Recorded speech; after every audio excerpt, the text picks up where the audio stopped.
Contrairement aux éoliennes, Brigitte Collet ne brasse pas du vent.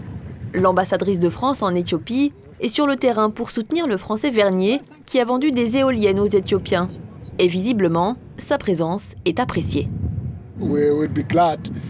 Nous serions ravis que l'ambassade de France nous aide également à mieux renforcer le chantier et ensuite à accélérer le projet afin qu'il soit conclu dans les mois à venir.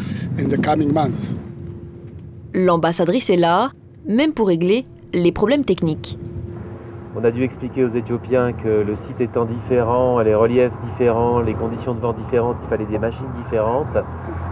On a eu l'appui de l'ambassade pour discuter auprès des autorités éthiopiennes et surtout auprès d'EPCO afin de faire passer cette variation du contrat pour l'installation de machines différentes, mais de machines françaises, puisque ce sont des machines Alstom.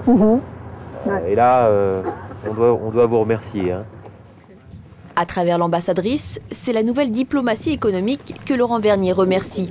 Une diplomatie qui transforme les ambassadeurs en fer de lance de la conquête des marchés extérieurs. Il serait intéressant d'avoir des entreprises françaises qui répondent à des appels d'offres, mais aussi à moyen terme, définir quels sont les secteurs dont on est absent alors qu'on a un vrai savoir-faire et secteurs auxquels il faudrait s'intéresser un peu plus. Et là, carrément, faire venir des entreprises, les intéresser, aller les chercher en France. Avant d'aller chercher les entreprises, l'ambassadrice monte elle-même au front. Elle rencontre les sociétés éthiopiennes pour cerner leurs besoins. Comme ici le PDG d'Ethiopian Airlines qui a finalement cassé le monopole de Boeing en achetant pour la première fois des Airbus. Un contrat s'établit toujours entre deux entreprises. La mission diplomatique peut intervenir en rapprochant les différentes parties pour travailler ensemble et pour proposer des incitations pour chacune des parties.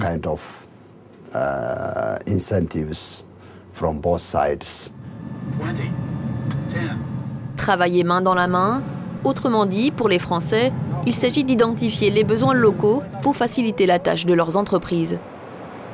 Comme par exemple, impliquer l'Agence française du développement dans le financement de ce centre de formation des pilotes en pleine construction. On participe quand même beaucoup à la création d'un environnement favorable.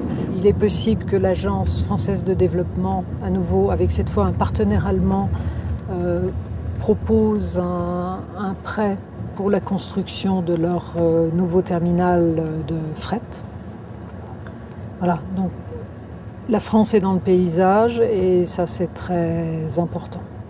Certes, la France est dans le paysage, mais à quel rang? Dans les télécoms, les Chinois sont omniprésents, leurs moyens illimités. Il y a un rouleau compresseur chinois qui est considérable. En particulier, ce n'est pas tellement grâce au prix, il me semble, prix pratiqué. Je parle en général pas spécialement, mais c'est les financements. C'est vrai qu'apporter des financements à peu près gratuits pendant 5 ans, et ensuite des taux bas, on ne sait pas faire. Un sentiment confirmé par le ministre éthiopien des Télécommunications, qui trouve un peu timorée la présence française, comparée à celle des Chinois.